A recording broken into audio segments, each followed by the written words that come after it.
साथियों नमस्कार। मैं मुकेश उदैनिया आप सभी का सीधे बोल में स्वागत करता हूं और आपसे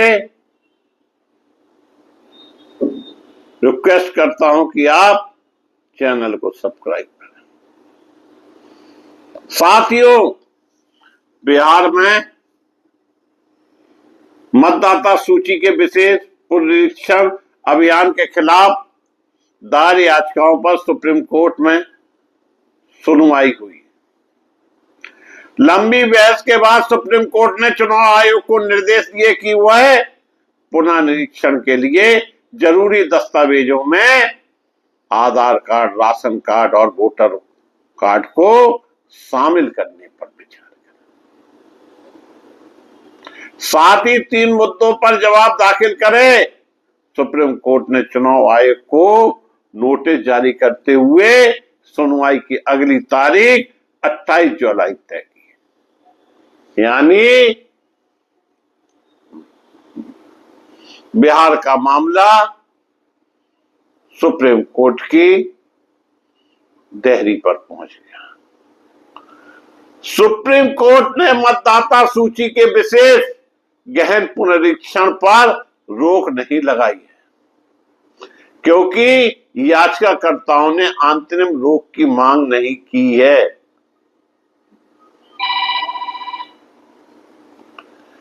जस्टिस सुधांशु धूलिया और जस्टिस जयमाला बागची की पीठ ने कहा कि हम संवैधानिक संस्थाओं को वह करने से नहीं रोक सकते हैं जो उसे करना चाहिए।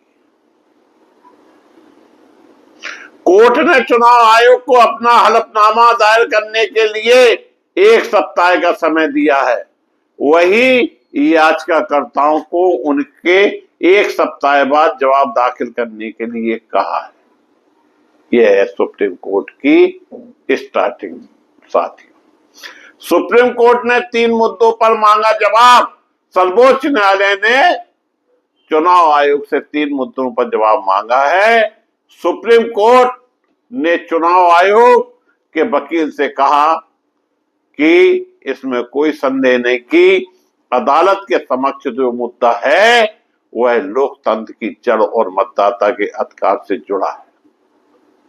जब लोकतंत्र नहीं मजबूत होगा और मतदाता को अधिकार नहीं होगा तो फिर किस तरह का लोकतंत्र होगा। याचिकाकर्ताओं ने न केवल चुनाव आयोग के मतदान करने के अधिकारों को चुनौती दी है, बल्कि इसकी प्रक्रिया और समय को भी चुनौती दे रहे हैं। इन 3 मुद्दों पर जवाब देने की जरूरत है। पुनरीक्षण को बिहार चुनाव से क्यों जोड़ रहे हैं, सुप्रीम कोर्ट का कहना है। साथियों, जब लोकसभा के चुनाव होने थे और जो नारा हमारे देश के प्रधानमंत्री देते थे, अब की बार 4 से पार, और मामला 2 से 40 पे अटक गया। जोड़ तोड़ के सरकार बनाई, लेकिन पार्टी अपनी हरकतों से बाज नहीं आ रही। एनी हाउ, किसी भी तरह बिहार का चुनाव जीतना है, इसलिए आयोग पर दबाव बनाया जा रहा है। इससे पहले सुनवाई के दौरान जस्टिस जयमाल्या बागची ने चुनाव आयोग के वकील से कहा कि आप इस प्रक्रिया को नवंबर में होने वाले चुनाव से क्यों जोड़ रहे हैं, क्या जरूरी है। यह एक ऐसी प्रक्रिया है जो पूरे देश के चुनाव से स्वतंत्र हो सकती है। इस पर चुनाव आयोग के वकील ने कहा कि प्रक्रिया का पालन किया जाएगा। उन्होंने आश्वासन दिया कि सुनवाई का अवसर दिए बिना किसी को भी मतदाता सूची से बाहर नहीं किया जाएगा। मतदाताओं के बिना चुनाव आयोग का अस्तित्व नहीं है। अगर मतदाता ही नहीं होगा फिर चुनाव किस चीज के, चुनाव आयोग का क्या मतलब है। अपने घर की सरकार और अपने घर में चुनाव करा लो और कुर्सी सत्ता हथिया लो। चुनाव आयोग के वकील ने सुप्रीम कोर्ट को बताया कि चुनाव आयोग एक असंवैधानिक संस्था है जिसका मतदाताओं से सीधा संबंध है, और अगर मतदाता ही नहीं होंगे तो हमारा अस्तित्व ही नहीं है। आयोग किसी को भी मतदाता सूची से बाहर करने का ना तो इरादा रखता है और ना ही कर सकता है, जब तक कि आयोग को कानून के प्रावधानों द्वारा ऐसा करने के लिए बाध्य ना किया जाए। हम धर्म जाति के आधार पर भेदभाव नहीं कर सकते। आधार कार्ड नागरिकता का प्रमाण पत्र नहीं, चुनाव आयोग। आधार कार्ड जो हर जगह लगाया जाता है, जिसकी एक महत्वपूर्ण भूमिका है, अब वही चुनाव आयोग कह रहा है कि वह एक महत्वपूर्ण प्रमाण पत्र नहीं है। फिर किस लिए आधार कार्ड बनाए गए हैं? इसका मकसद क्या है? बैंक चले जाइए, किसी भी जगह जाइए, आधार कार्ड की जरूरत पड़ती है। इसका मतलब दोहरी चाल। मतदाता सत्यापन के लिए जरूरी दस्तावेजों से आधार कार्ड को बाहर रखने पर चुनाव आयोग ने कहा कि आधार कार्ड नागरिकता का प्रमाण पत्र नहीं है। इस पर सुप्रीम कोर्ट ने चुनाव आयोग से पूछा कि आप मतदाता सूची के विशेष पुनरीक्षण में नागरिकता के मुद्दों को क्यों उठा रहे हैं? यह गृह मंत्रालय का अधिकार क्षेत्र है। अगर आपको पुनरीक्षण के जरिए नागरिकता की जांच करनी थी तो आपको यह पहले करना चाहिए था। इसमें अब बहुत देर हो चुकी है। सुप्रीम कोर्ट ने कहा कि परेशानी पुनरीक्षण प्रक्रिया से नहीं है, बल्कि दिक्कत इनके लिए चुनाव के दिए गए समय से। 24 जून को यह डिसाइड होता है कि पुनरीक्षण का काम होगा और 25 जुलाई को इसे खत्म होना है। यानी 1 महीने के अंदर बिहार में 8 करोड़ मतदाताओं का कैसे जांच होगी? क्या संभव है ये सब? या फिर कागजों में खाना पूर्ति करके अपना काम बनाया जाए? बहरहाल यह सब सुप्रीम कोर्ट का मामला है और इस पर मुझे टीका टिप्पणी करने का कोई भी अधिकार नहीं है। न्यायमूर्ति बख्शी ने कहा कि इस गहन प्रक्रिया में कुछ भी गलत नहीं है ताकि गैर नागरिक मतदाता सूची में ना रहे, लेकिन यह इस समय चुनाव से पहले होना चाहिए।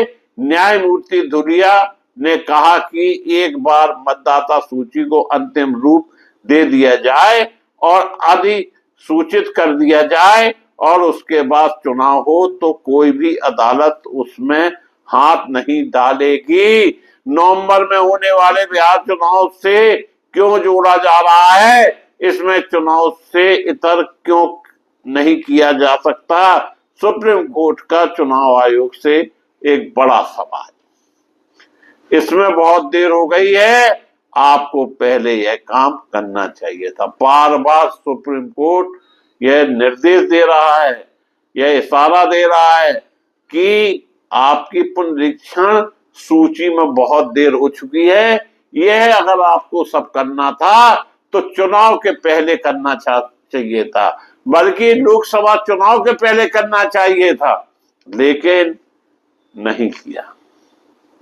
इससे पहले न्यायमूर्ति धुलिया ने चुनाव आयोग के वकील से कहा कि नागरिकता के लिए प्रक्रिया में साक्ष्यों का कड़ाई से मूल्यांकन किया जाना चाहिए। इसके लिए अर्ध न्यायिक प्राधिकार होना चाहिए।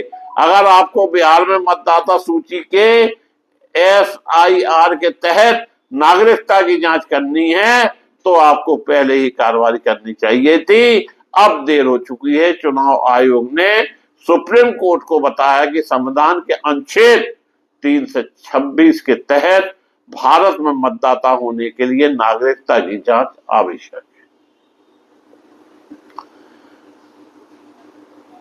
गलियों में ना जाएं, हाईवे पे ही रहें, जस्टिस धुलिया का कहना।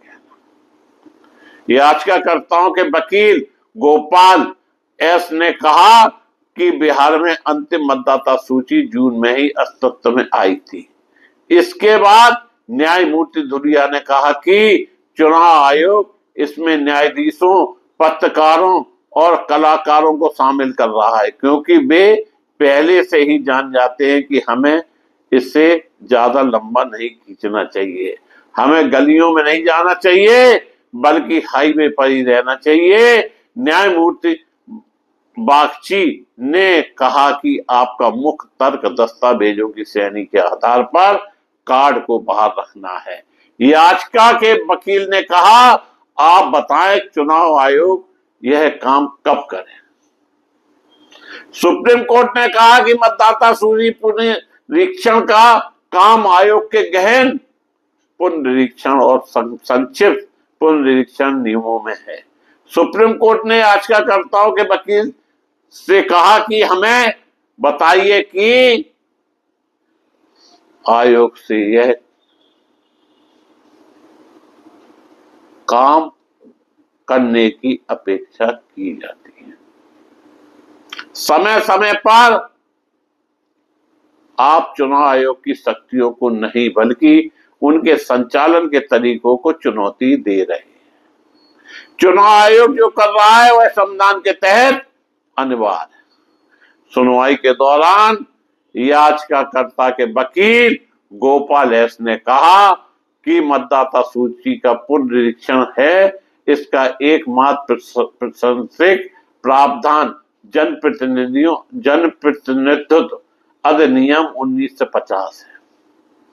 अधिनियम और नियमों के तहत मतदाता सूची का नियमित पुनरीक्षण किया जा सकता है। एक गहन पुनरीक्षण है, दूसरा संक्षिप्त पुनरीक्षण है।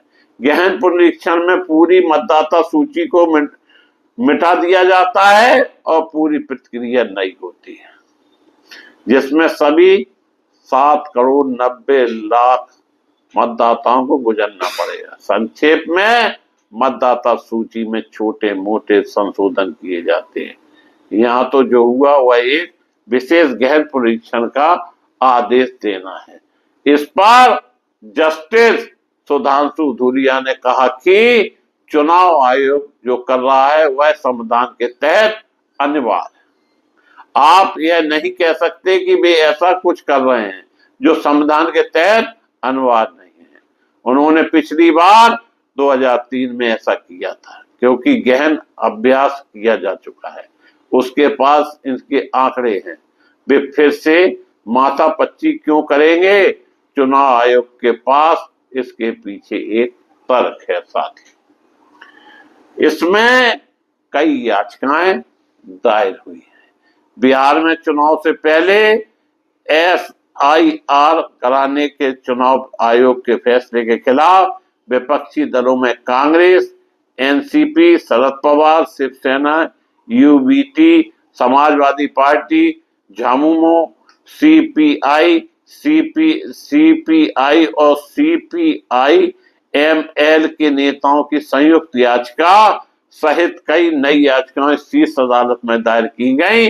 राजदा सांसद मनोज झा और तृणमूल कांग्रेस के सांसद महुआ मोत्रा की अलग अलग याचिकाओं के अलावा कांग्रेस के KC वेणुगोपाल, शरद पवार, NCP गुट से सुप्रिया सुले, भारतीय कम्युनिस्ट पार्टी से D राजा, समाजवादी पार्टी से हरिंदर सिंह मलिक, शिवसेना उद्धव ठाकरे से अरविंद सावंत, झारखंड मुक्ति मोर्चा से सरफराज अहमद और CPI-ML के दीपिका भट्टाचार्य ने संयुक्त रूप से सुप्रीम कोर्ट में का रुख किया है। दोस्तों, इसके अलावा भी कोर्ट में कई याचिकाएं दायर हुई हैं और बिहार के इस निर्णय से निश्चित रूप से चुनाव आयोग तो हिला है। अब देखना यह है कि सुप्रीम कोर्ट का डंडा किस तरह से चुनाव आयोग को दुरुस्त करेगा और विपक्ष जो कह रहा है वह बात कितनी सही हो सकती है। मैं मुकेश उदैनिया पुनः आप सभी को धन्यवाद करता हुआ अपनी बात समाप्त करता हूं।